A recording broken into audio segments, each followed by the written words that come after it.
Congratulations, you are now under contract. You can start sharing the news with your friends and family. However, a few key steps need to take place before we go to the closing table. We have checklists in place to make sure that the deposit money is received as per the contract. Inspections need to be done and the appraisal will be ordered. Speaking of the home inspection, we do recommend that the sellers leave the house during the home inspection. This is a time for the buyer and the home inspector to really get to know your home, and they are just not comfortable when the seller is there. Usually within 3 to 4 days after the inspection, the buyer will receive their report. They will discuss it with their attorney and their realtor, and they will come up with a list of items that they would like addressed. At this point, the seller needs to decide if they'd like to fix the items on the list, give a credit, or do nothing. It's a give and take, it's a negotiation. Usually everything works out and the transaction does go smoothly.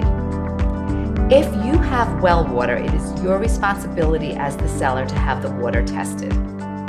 During this time, the buyer is also in the process of getting their loan commitment.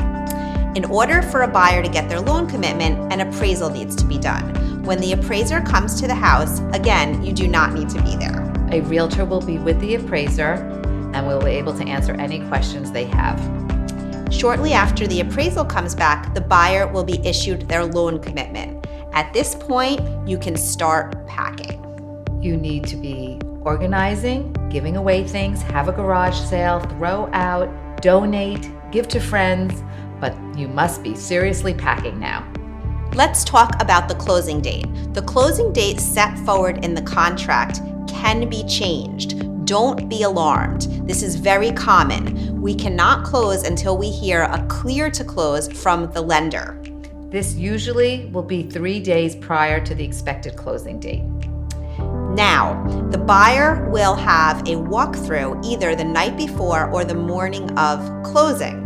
And your house Needs to be broom clean. Don't assume the buyer wants any of your stuff. This includes storage shelves, any extra paint. All items need to be removed. Or at least have us ask if the buyer would like them, and then you can leave them if we have permission. All in all, the process can go very smoothly if you have Randy and Tracy on your side, guiding you every step of the way.